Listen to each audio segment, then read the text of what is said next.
All right, Maureen, let's see what we can see here. All right, rumors, window fashions, and more. In this case, we've got the logo in the center.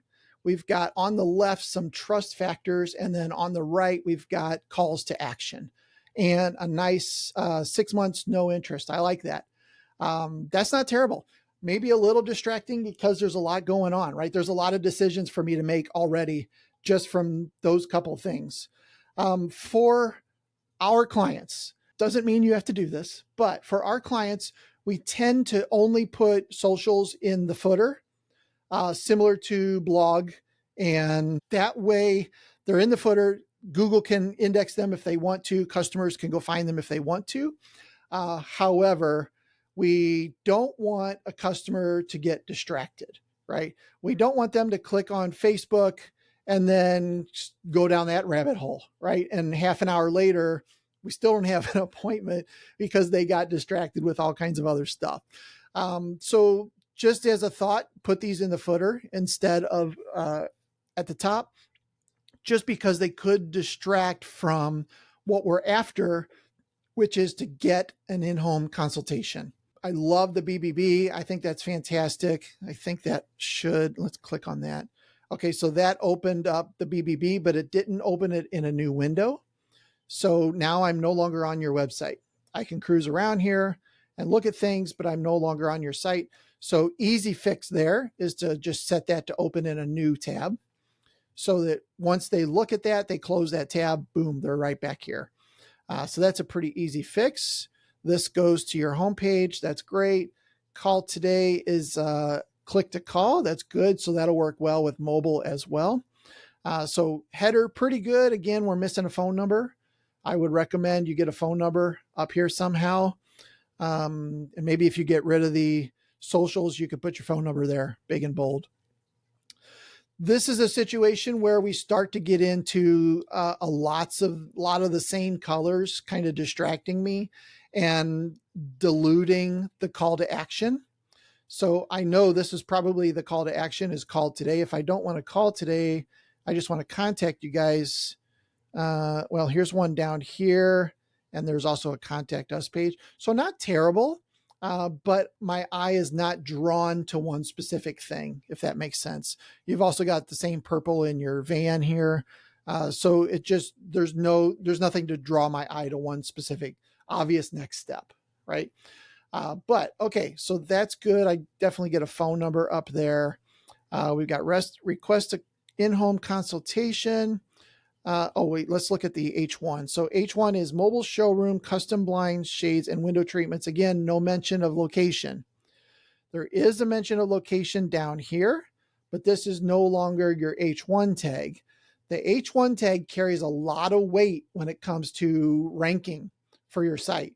So I would definitely consider custom blinds, shades, and window treatments, or just window treatments. Las Vegas would be fine.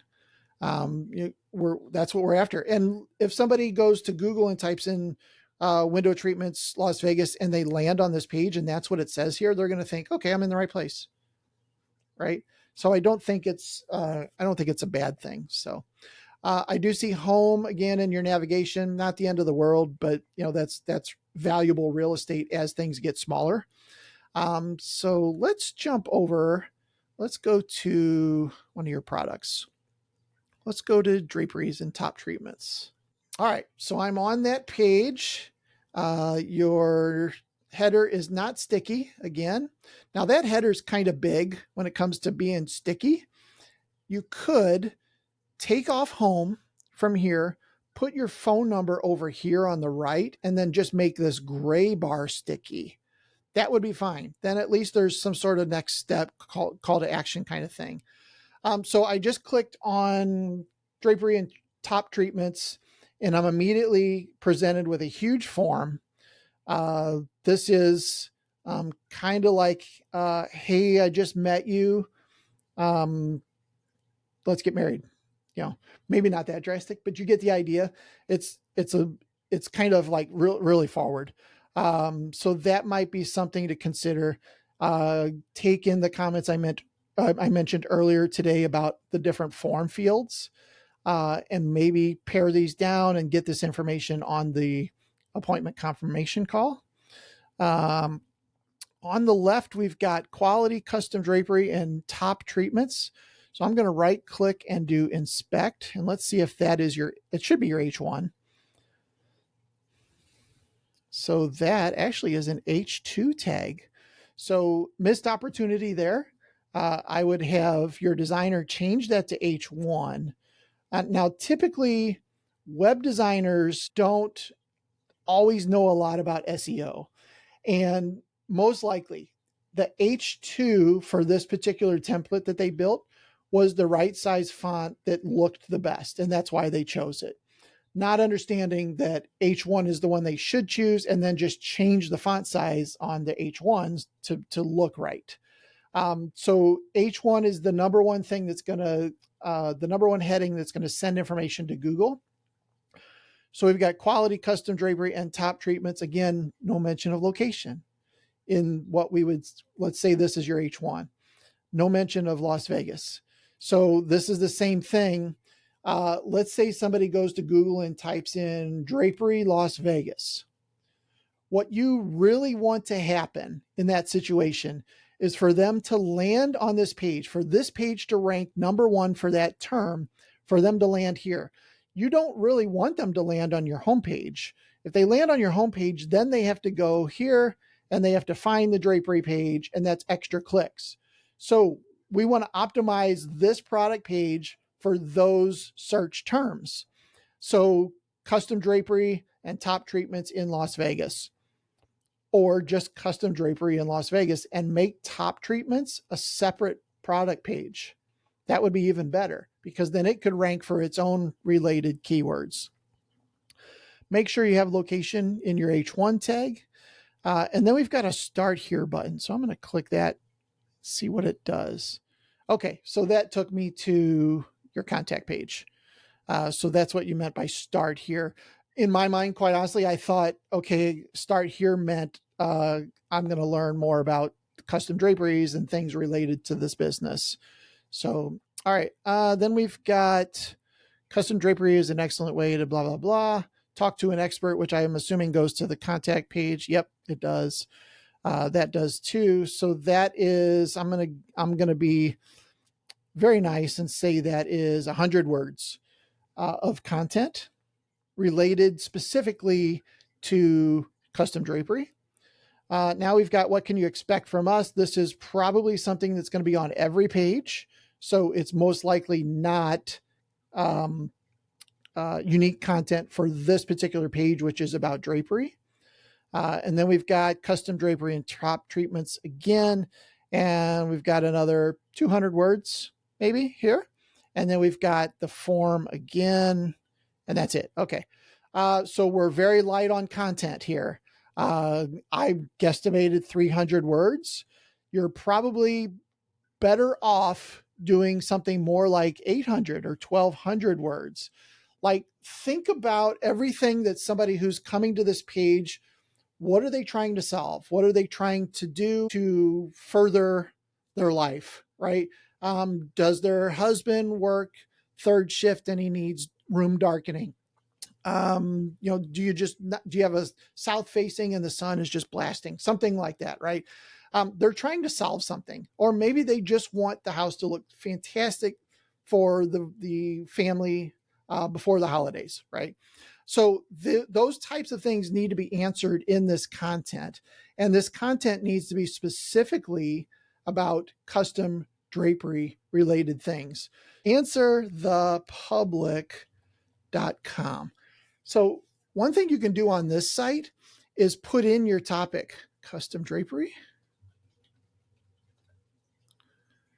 English, United States. Let's do a search here. So what this tool does is it says, here's what people are typing in on the web related to this. So this is a great way to start getting topic ideas that can make that content longer, right? So what is custom drapery? How much are custom drapery? How much does it cost? How to make? And what is this last one? how much is. Okay. Then we go down here and we see what people also ask. So check this out. Somebody that comes to your website is probably thinking these things. What is the average cost? How long do they last? Does Home Depot sell them? Is it worth getting them professionally installed? What makes them look cheap? All of these are things that you could answer on that page to improve the overall content of this particular page that you have. So more content, if it's good quality content that helps somebody solve something, it's great. That's a fantastic way to go about it. Again, if you can aim for the 800 to 1200 range, that's great. All right. Marie is asking, would you recommend a multi-step form instead of a big form like this? Absolutely. Multi-step forms are great, right? Okay, name, email, phone, submit. On that second page, now you got the lead, which is great. On the second page, instead of a thank you page, you have another form. And that form has tell us about your project, window coverings that you're looking at, what sorts are you looking for, any motorization, that kind of stuff.